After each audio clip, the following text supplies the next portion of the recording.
Assalamualaikum warahmatullahi wabarakatuh. Ketemu lagi guys dengan saya Riro Plautobat dari SMK Negeri 1 Pelabuhan Ratu. Pada kesempatan ini kita sampailah ke materi yang kelima tentang navigasi pantai dengan judul menentukan posisi kapal dengan baringan sudut berganda guys. Ya. Tapi biasa sebelum kita mulai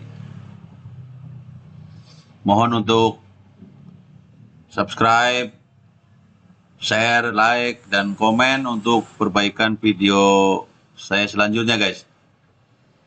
Oke. Baringan sudut berganda, ini termasuk metode yang kita lakukan dari peta dulu biasa guys, seperti pada materi baringan 4 surat.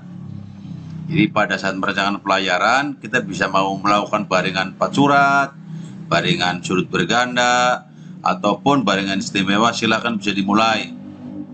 Nah, misalkan pada gambar, ya, ini alun kapalnya di sini guys. Nah, ini baringan relatif satunya. Dari mana baringan relatif satu? Kalau baringan 4 surat kan udah patokannya ada 45 derajat. Kalau baringan sudut berganda tidak ada. Anda harus baring dulu pulau A-nya ini dengan BS1. Ya.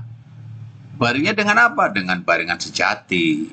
Bukan dengan baringan pedoman nanti di prakteknya, bukan ya.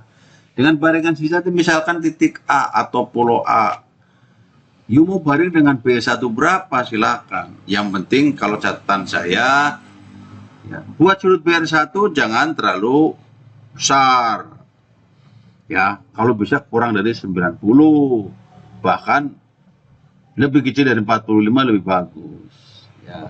Kenapa? Karena supaya sudut bergandanya tidak terlalu besar. Kan sudut berganda itu baringan kedua, baringan relatif keduanya guys. Ya, jadi kalau baringan relatif kedua, 2 kalinya baringan relatif pertama. Sebenarnya ini hampir sama dengan baringan 4 surat. Baringan 4 surat kan baringan pertamanya kan relatif 45. Baringan relatif keduanya 90. Dari mana? 2 kali 45. Cuma kalau di baringan sudut berganda, baringan relatif satunya bisa bebas. Tidak harus selalu 45. Begitu guys. Ya. Jadi buat HS, tahapannya dan BS1 dibaring dulu dengan baringan sejati. Ya, masih peta laut. Setelah ketemu BS1 maka akan ketemu BR1. Bisa cair rumus. Ingat, bendanya di sebelah mana? Diingat. Sebelah kiri atau sebelah kanan kapal ya. Kemudian lalu buat BR2-nya. BR2-nya gimana? 2 kali lipatnya, karena berganda kan, berarti 2 kali lipat daripada BR1. Setelah itu bisa menentukan BS2. Jadi kapal belum berangkat, Anda sudah tahu BS2, BS1 dengan BR-BR-nya. Nah, silakan sambil jalan atau masih di darat boleh rubah BP1 BP2 ya, baru mau ngitung jauh nanti setelah Anda praktek di lautnya, di baringnya. Jadi stop sampai dirubah BS menjadi BP saja. Nah, oke guys, coba kita latihan.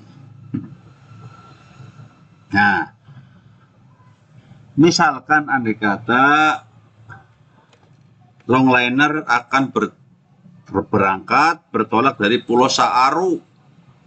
Pulau Saaru guys, di mana Pulau Saaru teh guys? Ya, atau Napombalu. Gitu. Di mana? Oh, ini berarti Pulau Saaru Napombalu. Kalau berangkat dari situ guys. Berlayar dengan 297 rencananya. Haluan kapalnya 290. Nah, ke arah sana kira-kira. Tahu dari mana? Dari pedoman. Gunakan pakai misar jajar. Nah, itu. Nanti akan diperoleh garis sejati 297 menggunakan mawar pedoman. Gitu. Di sini ini 270, 280, 290, 297. Kira-kira di sini guys. Sama kan sejajar gitu. Nah, longliner akan ke sana dengan haluan sejati 297 akan melakukan baringan sudut berganda terhadap apa? Terhadap Gunung Padian. Wah, ini gunung ini. Ya, bukan. Nah, ini Gunung Padian. Yang mana Gunung Padiannya, guys? Nah, itu ada anak panah. Nah, ini Gunung Padian tingginya 400 lebih. Jadi kalau kapal dari sini lewat ke sana, pasti bisa melihat gunung ini. Ya, pasti bisa melihat gunung. Oke, kemudian dibaring dengan BS.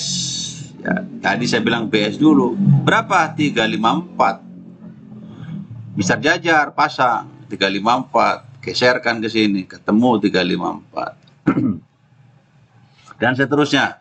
Nanti di slide berikutnya. Sekarang kita nyari variasi update dulu, ya. Variasi update. Variasinya berapa? 30 menit timur. 2010. Perubahan variasi tahunannya 2 menit timur. Awas. Ya.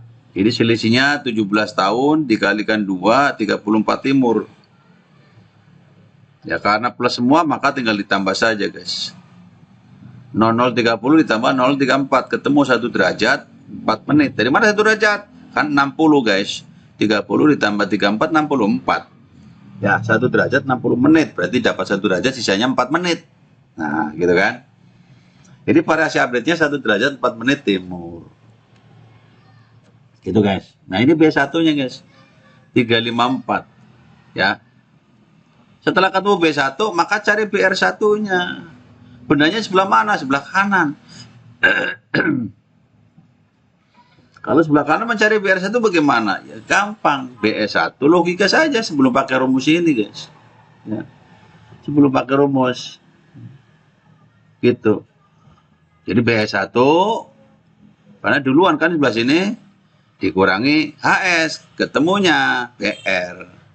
Ini HS, ini BS. Kan ketemunya BR. 357 kurangi 297, 57. Jadi BR satunya 57 derajat. Ini sudut ini, guys.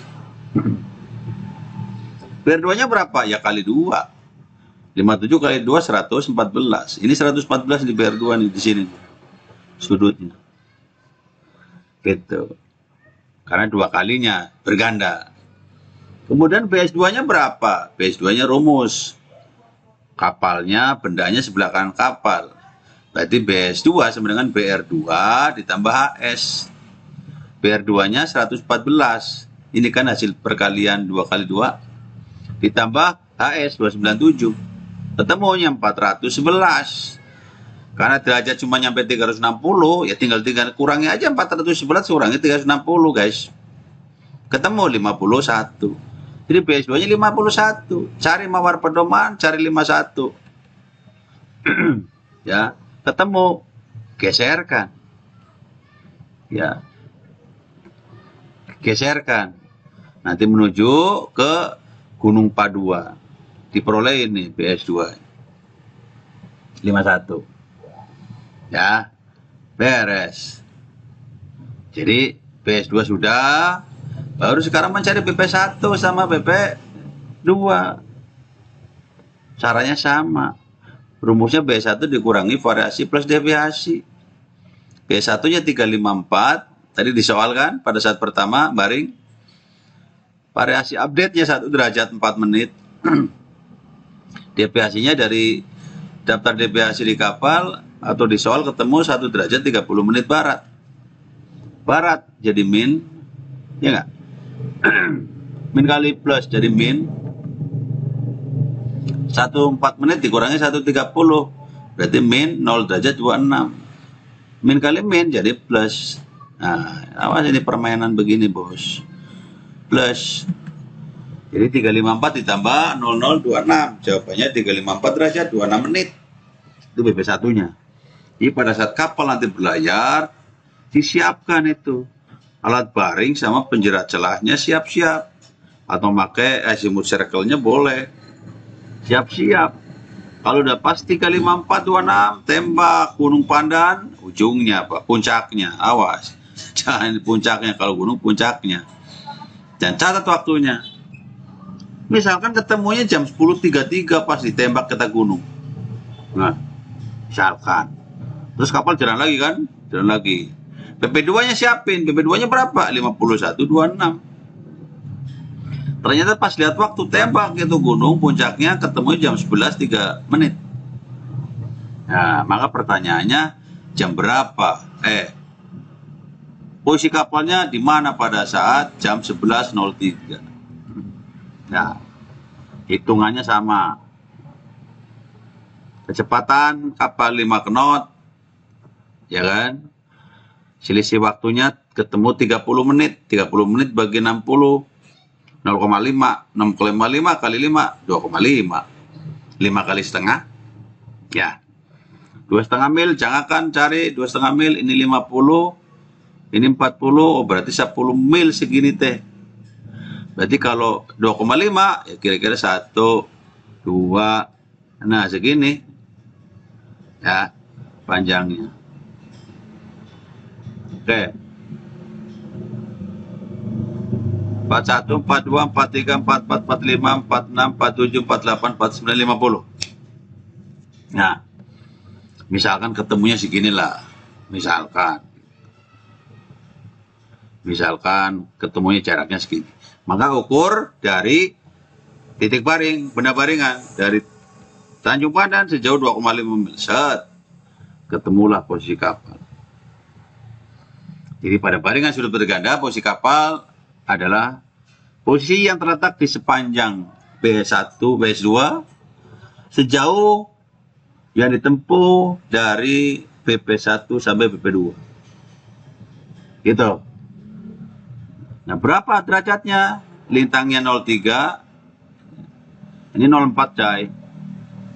Ini 50, 40, berarti gedenya ke atas, berarti utara. Berarti kalau begitu, daerah sini wilayah 3, kan begitu? Makanya 3 derajat. 44,5 utara. Ya. Bujurnya ini 106,40 karena geser berapa strip? 2 strip ya. 2 strip. Jadi 42,6 timur. Jadi posisi kapal ketemu 3 derajat 44,5 menit utara. Bujurnya 126, 42,6 menit timur. Baringan sudut berganda.